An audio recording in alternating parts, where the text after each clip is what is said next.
नमस्कार, मी अमीरा पठान विषय सादर करते भारत रत्न डॉक्टर APJ अब्दुल कलाम। जिस महान व्यक्ति को करती है सारी दुनिया सलाम, जिस महान व्यक्ति को करती है सारी दुनिया सलाम, वो है कलाम कलाम कलाम। इस्लामी दिनदर्शिकेतील वर्ष 1350च्या 6व्या महिन्यातील तो दुसरा दिवस होता, म्हणजेच गुरुवार 15 ऑक्टोबर 1931 रोजी जैनुल अब्दील आणि आशिया उमा यांना 5ला अपत्याचा लाभ झाला।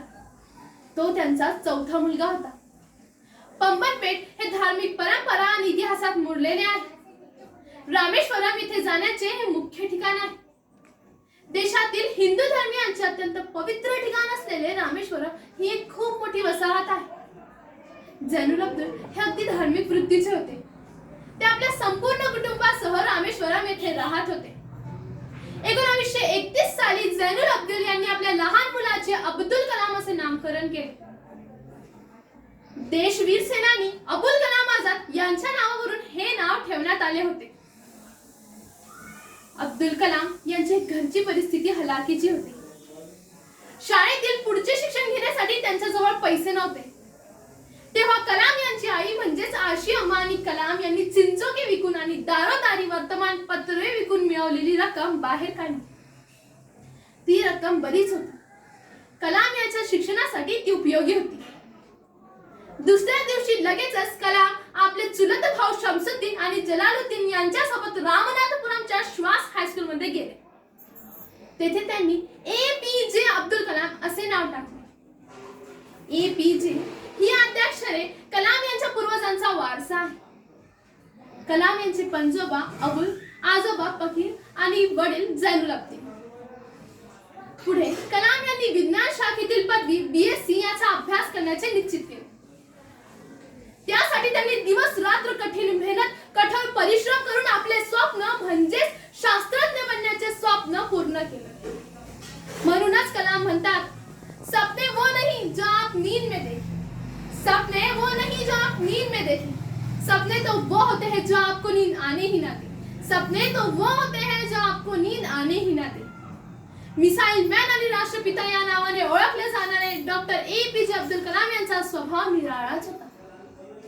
शिस्तप्रिय असलेले डॉक्टर APJ अब्दुल कलाम यांना राष्ट्रपती होण्याच्या 5 वर्ष अगोदर म्हणजेच 1997 ला विज्ञान कार्याचा पुरस्कार म्हणून भारत रत्न पुरस्कार या नावाने सन्मानित करण्यात आले। एवढेच नव्हे तर 1981 मध्ये पद्मभूषण, 1990 मध्ये पद्मविभूषण, 1998 मध्ये वीर सावरकर पुरस्कार अशा अनेक पुरस्कारांनी सन्मानित करण्यात आले।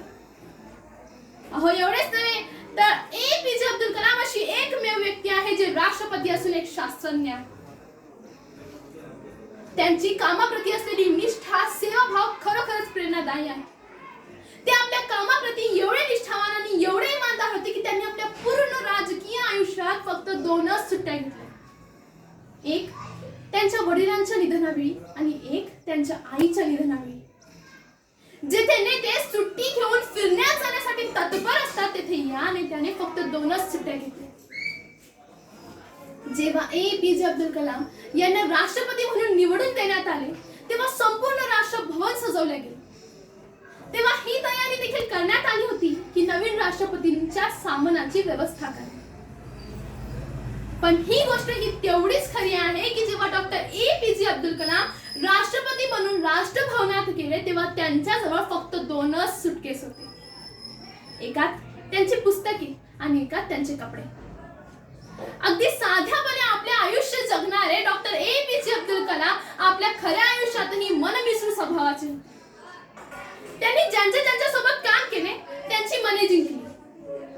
म्हणून कलाम हे फक्त त्यांच्या कामामुळेच नव्हे तर एक माणूस म्हणूनही प्रेरणादायी आहे। माणूस म्हणून प्रत्येक गुण त्यांच्या अंगी होता।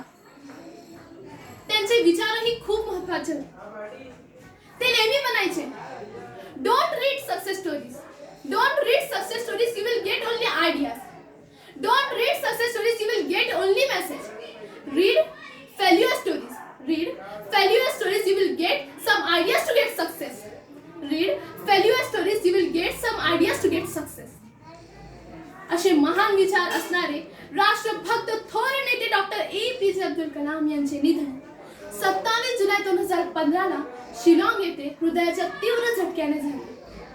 मी देवाचरणी एवढीच प्रार्थना करेन की डॉक्टर APJ अब्दुल कलाम सारखी व्यक्ती आमच्या देशात एकदा नव्हे तर परत परत यावी. धन्यवाद.